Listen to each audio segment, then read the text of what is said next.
Hello বন্ধুরা, শুভ দুপুর। তা কেমন আছেন? আশা করি ভালো আছেন, আমিও ভালো আছি। তা এদিকে আবার রান্নার ভিডিও নিয়ে আমি চলে এসেছি। তো দেখতেই পাচ্ছেন এখানে কী কী রান্না করেছি।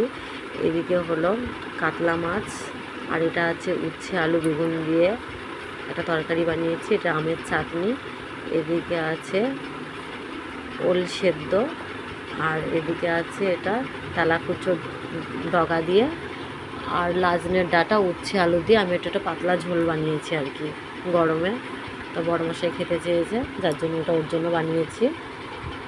তা এদিকে মাছ ভালোভাবে ধুয়ে আমি রেখে দিয়েছি, নুন হলুদ এখনও মাখানো হয়নি। তা এদিকে সবজিগুলো আমি কেটে সব ধুয়ে রেডি করে নিয়েছি, তা দেখতেই পাচ্ছেন। তা এদিকে মাছ আমার ভাজা হয়ে গেছে, আমি অন্য কাজ করছিলাম, যার জন্য মাছ ভাজা ভিডিওটা আমার তোলা হয়নি। তা এদিকে মাছ ভাজা হয়ে গেছে, আমি আলুটাও তেলের উপরে ভালোভাবে ভেজে নিয়েছি, মশলা দিয়ে ভালোভাবে কষিয়ে পরিমাণ মতন জল দিয়ে নিয়েছি।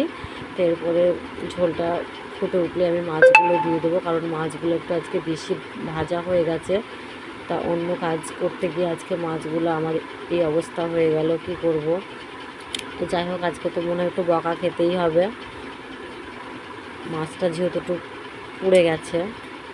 তা এদিকে আমি উচ্ছেটাকেও তেলের ওপরে পাঁচফোড়ন দিয়ে আমি ভেজে নিচ্ছি।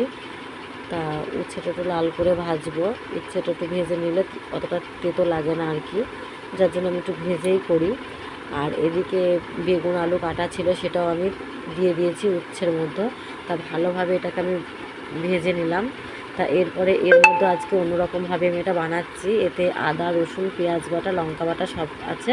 তা এটা একটু পরিমাণ মতন অল্প জল দেব। তা অল্প জল দিয়ে আমি ঢাকিয়ে দেবো। তা এরপরে সেদ্ধ হয়ে গেলে আমি পুরো শুকনো শুকনো নামিয়ে ফেলবো। তা এদিকে উচ্ছেও হয়ে গেছে, উচ্ছে বেগুন আলু এটা কষা কষাই করলাম আর কি। এরপরে আমি তেলের উপরে পাঁচফোড়ন আর উচ্ছে দিয়ে দিয়েছি কটা। এটা পাতলা ঝোল বানাবো, বড়মশাই খেতে চেয়েছে। এতে আছে লাজনের ডাঁটা কচি কচি, আর এদিকে আছে তেলাকুচোর ডগা। ও তেলাকুচোর ডগা মানে শুক্তোর মধ্যে দিয়ে খুব খেতে ভালোবাসে, মানে পাতলা ঝোল হবে আর কি, সেটা গরমে খেতে খুব ভালোবাসে, যার জন্য ওটা আমাকে বানিয়ে দিতে হলো। আগেই বলে দিয়েছে এটা বানিয়ে রাখতে। তা এটাও আমি একটু পাতলা বানিয়ে ফেললাম ঝোলটা, উচ্ছে আলু আর ডাঁটা আর তেলাকুচোর ডগা দিয়ে। তা বন্ধুরা, কেউ কি খান এই তেলাকুচোর ডগা? তা অবশ্যই লাইক কমেন্ট করে জানাবেন যদি কেউ খেয়ে থাকেন। আমি খাই না অবশ্যই, আমার ভালো লাগে না।